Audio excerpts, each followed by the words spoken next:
আসসালামু আলাইকুম। সবাইকে জানাই বিকালের শুভেচ্ছা।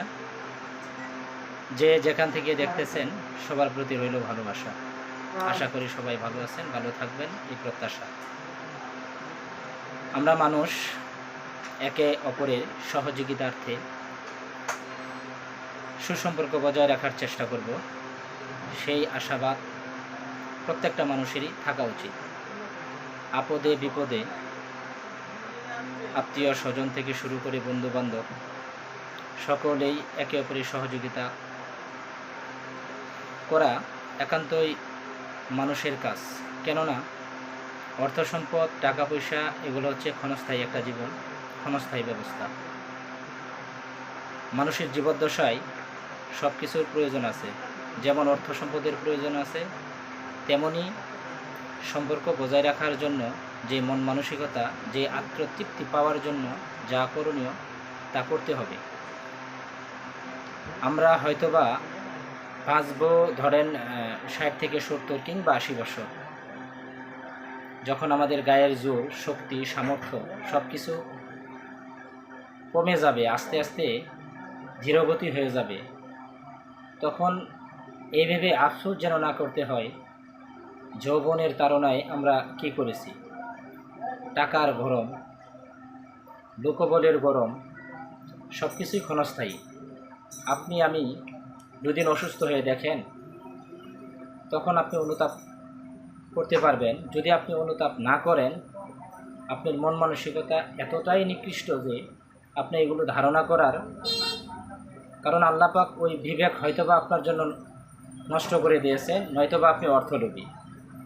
আরেকটি কথা বলবো, যেই থেকে থাকে না কেন অর্থলোভী প্রত্যেকটা মানুষই কারো কাজে আসে না।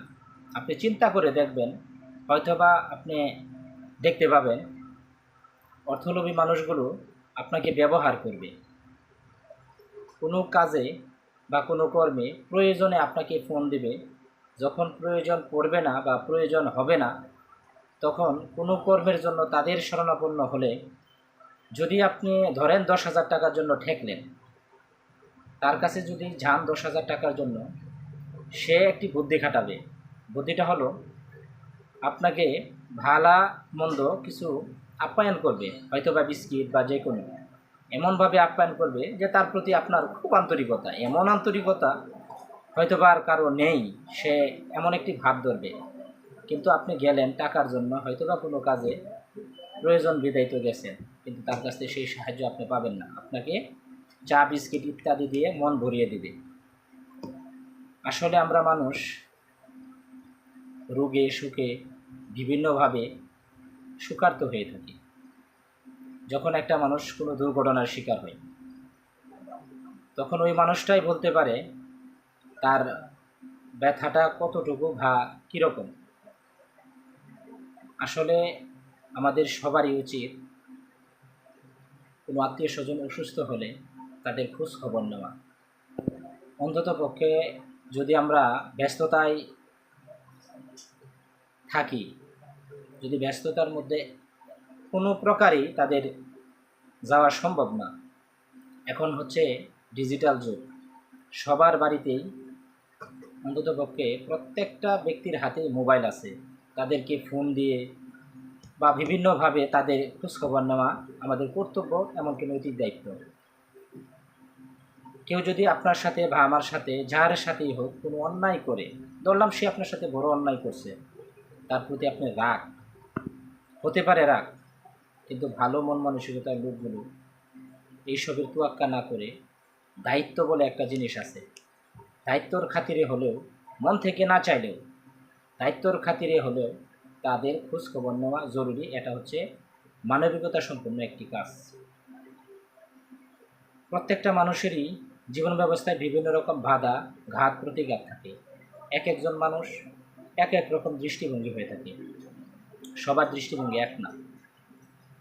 তাই আমাদের সকলের উচিত সকলের বিপদে আপদে তাদের পাশে দাঁড়ানো। এই 60 বছরের জিন্দিগি কিংবা 70-80 বছরের জিন্দিগি, অর্থের অহংকার, গর্ব বেশি দিন টিকবে না। তখন এটি আর পাবেন, অনুধাবন করবেন, যখন মানুষ অসুস্থ হয়ে পড়ে বৃদ্ধ বয়স হয়ে যায়। একটা জিনিস অনুশোচনা করার বিষয়, বৃদ্ধ বয়স হয়ে গেলে মানুষটা যখন বারান্দার এক কোণে এক চেয়ারে বসে থাকবে, তার শরীরের সমস্ত শক্তি লোপ পেয়ে আসবে, তখন ওই মানুষটা একটু জিজ্ঞেস করে দেখেন, তার জীবনের ফেলে আসা স্মৃতিগুলো যখন সে স্মরণ করে, চোখের জল শুধু চোখের জলেই পড়বে। আমি এরকম অনেক বয়োজ্যেষ্ঠ মানুষের সঙ্গ পেয়েছি, দেখেছি। মৃত্যুর 1 সপ্তাহ আগেও এরকম মানুষের সাথে কথা হয়েছে, শুধু চোখের জল ফেলেছে। কত মানুষ কতভাবে কত রকমভাবে জীবন যাপন করতেছে। আসলে কিছু কিছু গুনাহ আছে, আমরা এটা একমাত্র আল্লাহ তাআলা ছাড়া কেউ জানে না। আর আমরা মানুষকে বাছ বিচার করি নিজের কর্মধারা। আমি যেমন অন্য মানুষকে এমন ভাবি, তো একটা জিনিসও চিন্তা করি না, অনেক সময় চোখের দেখা জিনিসও ভুল থাকে। কোনো মানুষ, ধরেন আমার শত্রু মিত্র যাই বলি না কেন, আমার সম্মুখে অন্য লোকের কাছে তার সাথে আমার সঙ্গে আছে, আপনাদেরকে চাইছে যে কথা বলে আপনি এরকম অনুভব হয়ে যায় যে না জানি আমার প্রসঙ্গে কি বলতেছে। আরে ভাই, হতে পারে ওই লোকটা তার দুঃখ প্রকাশ করতেছে, হয়তো বা ভালো কথা হতে বলতেছে। তাই আমি সকলের প্রতি রিকোয়েস্ট করব, অনুমান নির্ভর মানুষের সাথে কোনো রকম মিথ্যা অপবাদ থেকে দূরে থাকবেন, মানুষের সাথে সুসম্পর্ক বজায় রাখবেন। দুনিয়া ক্ষণস্থায়ী, চিরস্থায়ী না। অর্থ, গর্ব, অর্থ, অহংকার এগুলা কিছুই না। রেখে যাওয়া আমাদের পূর্বপুরুষরা কেউ কিন্তু জীবিত নাই, সবাই রেখে গেছে। সারা জীবনের সঞ্চয়ের 60% তো দূরের কথা, 20%ও আমরা ভোগ করতে পারবো না। আর এই 60% সম্পদ করে রাখবে, ভোগ করবে না দেখা কয়েকজন, যারে দেখছি না, কোনোদিনও দেখি না, এইরকম লোক। ধন্যবাদ, সবাই ভালো থাকবেন। সকলের প্রতি ভালোবাসা রইল, সকলের সুস্বাস্থ্য দীর্ঘায়ু কামনা করি। মানুষ মানুষের জন্য, মানবতা বেঁচে থাকুক প্রত্যেকটা প্রাণী। অর্থলোভী মানুষ কারো উপকার আসে না, এটা বাস্তব প্রমাণ, অগণিত প্রমাণ পেয়েছি। এইসব মানুষদের থেকে দূরে থাকবেন, আল্লাহ তাদেরকে হেফাজত করুক, সেই প্রত্যাশায় রাখছি। আসসালামু আলাইকুম।